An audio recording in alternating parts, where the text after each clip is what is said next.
Assalamualaikum warahmatullahi wabarakatuh. Waalaikumsalam warahmatullahi wabarakatuh. Al-Fatihah. A'udzu billahi minasyaitonir rajim. Bismillahirrahmanirrahim. Alhamdulillahi rabbil alamin arrahmanir rahim maliki yaumiddin. Iyyaka na'budu wa iyyaka nasta'in ihdinas siratal mustaqim. Shiratal ladzina an'amta 'alaihim ghairil maghdubi 'alaihim waladdallin. Alhamdulillahi rabbil alamin. Wassalatu wassalamu ala sayyidina Muhammadin Sallallahu alaihi wa wasallam. ala alihi wa sahbihi ajma'in, amma ba'd. Al-mukarramun wal mukarramat, para asatidah, wabil khusus guru kita Bapak Kiai Haji Muhammad Ja'far, Bapak Kiai Haji Ahmad Habibi, Bapak Kiai Abdul Hamid Mustafa, matta'anallahu bituli hayatihim, Bapak Haji Muhammad Basrain Safari, Bapak Haji Muhammad Tahir, juga pengurus Masjid Nurul Hidayah, Bapak Ibu hadirin hadirat jamaah ukhuwah Islamiyah, yang insya Allah mudah-mudahan semua dicatat sebagai ahli surganya Allah. Alhamdulillah, pagi ini kita kembali bisa melanjutkan ta'lim kita. Semoga Allah tambahkan keberkahan-keberkahannya yang paripurna untuk kita semua. Kitab Fathul Mu'in kita lanjut halaman 37 ya. Tanbihun. Bismillahirrahmanirrahim. Tanbihun, pengingat. La yushtaratu, tidak disyaratkan. Al-ishhadu, apa yang tidak disyaratkan? Al-ishhadu, mempersaksikan. Ala idzni mu'tabaratil idzni, atas izinnya calon pengantin perempuan yang izinnya itu menentukan sah tidaknya nikah. Li'annahu, karena sesungguhnya izin dari calon pengantin wanita, laisa ruknan lil aqdi, itu tidak termasuk rukun akad nikah. Izin dari calon pengantin perempuan itu bukan rukun nikah. Bal huwa syartun fihi, tapi izin itu adalah syarat dalam akad nikah. Nah, harus difahami dulu bedanya rukun sama syarat. Kenapa izin tidak menjadi rukun nikah, akad nikah? Ya, karena definisi rukun itu ma yatawaqqafu alaihi sihhatu syai' wa huwa juz'un minhu. Namanya rukun itu sesuatu yang mempengaruhi sah tidaknya sesuatu itu, tapi dia bagian dari sesuatu itu, alias di dalam sesuatu itu. Itu namanya rukun. Kalau syarat itu sesuatu yang mempengaruhi sah tidaknya, tapi dia di luar sesuatu itu. Ya, ini kan definisi rukun sama syarat itu ya. Contoh rukun sholat, baca Fatihah. Fatihahnya ada di dalam sholat. Rukun nikah adanya ijab qabul, adanya saksi, itu ada di dalam nikah. Rukun. Kalau syarat di luar. Contoh syaratnya sholat ya harus berwudu atau suci. Wudunya kan sebelum sholat. Ya kan, itu namanya syarat. menutup aurat, berpakaian. Kan pakai bajunya di luar sholat, bukan pakai sarungnya pas sholat. Nah, makanya orang sholat pakai sarung gak sah. Ya orang lagi sholat, ya mau pakai sarung di luar sholat. Izin dari calon pengantin itu bukan rukun nikah tapi syarat. Jadi izinnya ya sebelum nikah. Itu tidak wajib dipersaksikan, alias tidak wajib diperlihatkan. Yang sekarang biasanya dipanggil sama penghulunya, ditanyain, disuruh minta ditanyain, terus disuruh minta ridho sama bapaknya di depan orang. Itu nggak wajib itu, ya boleh saja, tapi nggak harus begitu. Falam yajib al-ishhadu alaihi in kana al-waliyyu ghaira hakimin, maka tidak wajib hukumnya mempersaksikan atas pemberian izin calon pengantin perempuan itu kalau memang wali nikahnya bukan hakim, ya alias wali dari nasab. Wa kadza in kana hakiman 'alal aujahi, demikian pula menurut pendapat yang lebih punya wajah, meskipun walinya nikah itu wali hakim juga tidak wajib dipersaksikan, dipertontonkan itu. Ya.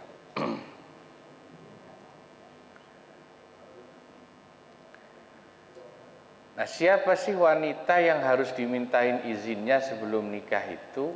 Pertama tentu kalau wanita itu sudah balik, calon pengantinnya sudah balik. Makanya kan sebelum nikah ditanya, kalau sudah balik, sudah dewasa, nak, kamu misalnya bapaknya nanyain, kamu mau ayah nikahin sama si fulan, ya mau enggak, ya gitu kan, setuju enggak gitu. Zaman Nabi perempuan ditanya begitu, diem aja itu biasanya tanda setuju. Zaman dulu, zaman sekarang tentu beda. Ya. Nah, itu yang apalagi kalau calon pengantin perempuannya itu di samping sudah besar, statusnya janda alias sudah bernama, maka wajib atas izin si perempuan itu. Wali nggak boleh main ngawinin aja, karena sudah janda itu berarti dia lebih berhak untuk menentukan pernikahannya. Kalau sudah janda ya.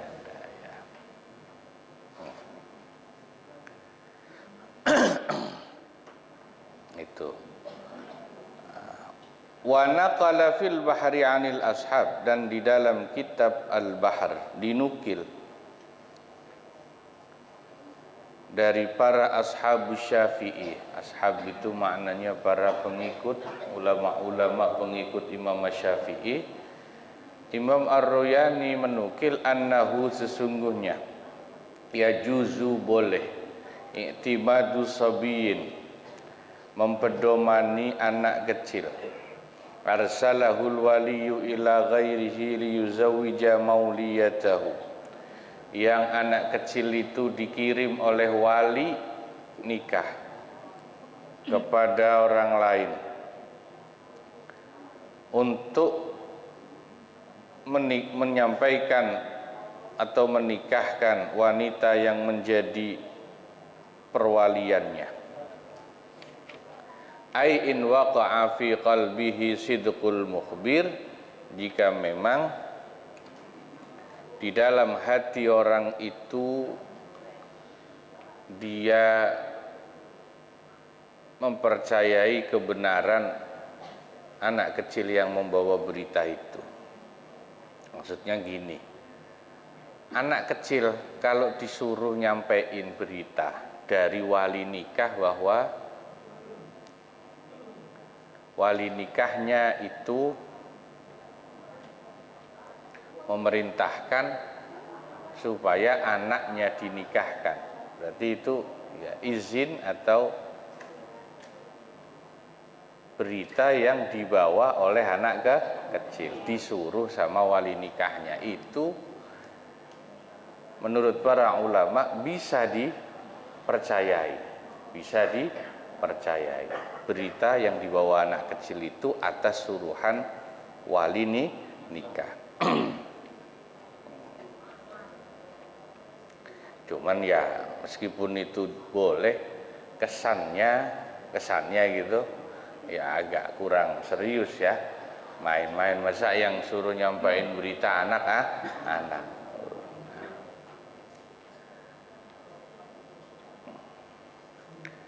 Far'un, cabang pembahasan. Lau zawwajaha waliyuha, seandainya wali perempuan itu menikahkan perempuan itu qabla bulughi idniha ilaihi, sahha 'alal aujahi, sebelum datang atau sampainya berita izin dari si wanita calon pengantin kepadanya itu, maka menikahkannya tetap sah menurut pendapat yang lebih punya wajah. In kana al-idhnu sabiqan ala halati tazwij, jikalau memang izin dari calon pengantin itu sudah ada lebih dulu dibanding saat menikahkannya. Li'annal ibrah fil 'uqudi bima fi nafsil amri, karena sesungguhnya ukuran dalam akad berbagai macam akad itu bima fi nafsil amri la bima fi dhannil mukallafi. Ini kaidah fikih. Standar akad ya dalam hukum fikih itu bima fi nafsil amri. Standarnya adalah kalau memang akad itu sesuai dengan duduk perkaranya itu sendiri, bukan dengan perkiraan atau dhann mukallaf, pelaku, bukan dengan perkiraan atau berdasarkan perkiraan dari mukallaf itu. Nah ini apa namanya, kaidah tentang standar sah tidaknya akad nikah. Itu kan termasuk akad ya. Misalnya gini, ada pengantin bapaknya itu tinggalnya jauh di luar kota. Pokoknya begitu dikabarin datang suruh ngwaliin anaknya gitu. Tapi belum sempat nanya anaknya itu udah ngasih izin apa belum, begitu datang main akad aja nikah. Itu sah andai kata ternyata meskipun dia belum dengar izin dari anaknya itu, ternyata emang anaknya sudah ngizinin. Kenapa? Karena memang berarti akadnya sudah memenuhi standar karena sudah ada izin. Itu maksudnya. Tidak bisa hanya pakai dhannul mukallaf, perkiraan dari pelaku. Pokoknya dikira-kira aja udah ngasih izin. Nah itu nggak bisa. Atau kalau menurut perkiraan dugaan saya dia sih ngasih izin, itu nggak bisa kalau akad. Itu namanya dhannul mukallaf. Itu tidak bisa. Tapi ya akad nikah itu dan semua bentuk akad, al-ibrah fil uqud bima fi nafsil amri, harus sesuai dengan duduk perkara akad itu sendiri. Tidak bisa hanya pakai kira-kira.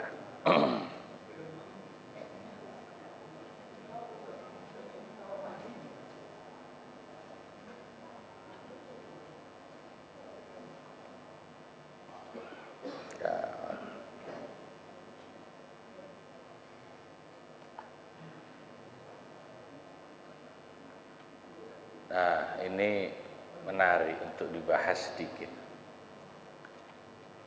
Akad nikah itu nanti beda dengan cerai ya, talak. Dalam masalah persaksian, akad nikah memang saksi minimal juga harus dua laki-laki, rukun hukumnya saksi itu wajib. Kalau cerai itu wajib nggak ada saksinya? Wajib nggak? Nah, kalau cerai itu tidak wajib ada saksinya, hanya sunnah. Hanya sunnah.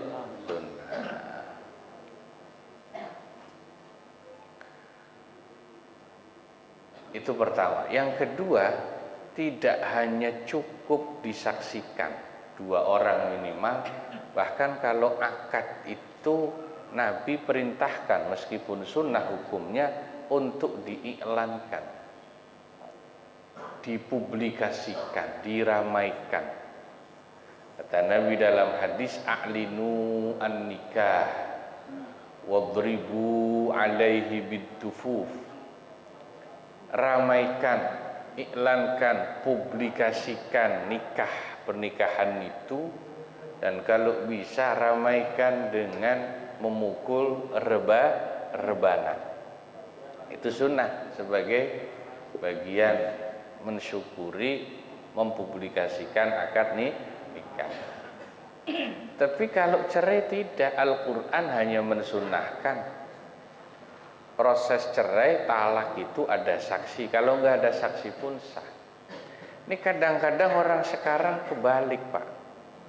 Nikahnya sepi-sepian, cerainya rame, ngegeger. Apalagi gara-gara medsos ya. Kebalik itu, yang harusnya diramaikan, dipublikasikan itu nikahnya.